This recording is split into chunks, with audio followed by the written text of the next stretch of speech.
Hormuz நீரிணையை பாதுகாக்க 7 நாடுகள் ஒன்றிணைந்த சம்பவம்தான் ஈரானுக்கு அதிர்ச்சியை ஏற்படுத்தியுள்ளது. இந்த விவகாரத்தில் ஈரானின் அடுத்த கட்ட நடவடிக்கை என்னவாக இருக்கும் என்று சற்று விரிவாக பார்க்கலாம். ஹார்முஸ் நீரிணையை பாதுகாக்க போர்க்கப்பல்களை அனுப்பி வைக்குமாறு சீனா, ஜப்பான், பிரிட்டன் போன்ற நாடுகளுக்கு அமெரிக்க அதிபர் டிரம்ப் அழைப்பு விடுத்தார். ஆனால் இவரது கோரிக்கையை உலக நாடுகள் நிராகரித்தன.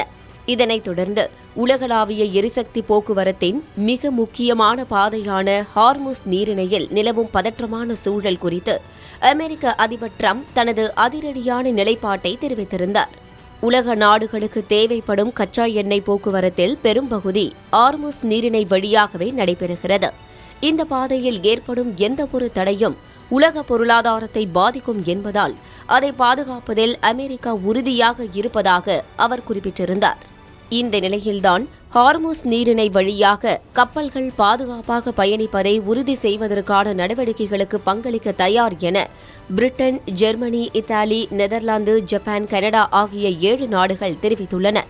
இதுகுறித்து அந்நாட்டு தலைவர்கள் வெளியிட்டுள்ள கூட்டறிக்கையில், வளைகுடா நாடுகளில் உள்ள எண்ணெய் எரிவாயு மையங்கள் மற்றும் ஆயுதங்கள் எதுவும் கொண்டு செல்லாத கப்பல்கள் மீது ஈரான் தாக்குதல் நடத்தியது மற்றும் நீரிணையை மூடியது இவை அனைத்தும் கண்டனத்துக்குரியது என அறிக்கையில் கூறப்பட்டுள்ளது.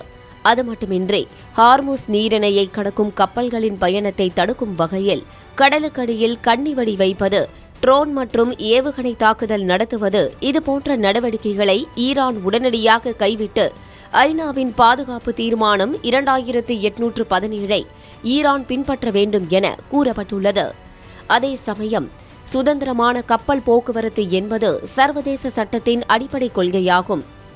ஈரானின் இந்த நடவடிக்கையால் உலகில் உள்ள அனைத்து பகுதி மக்களும் கடுமையாக பாதிக்கப்படுகின்றனர்.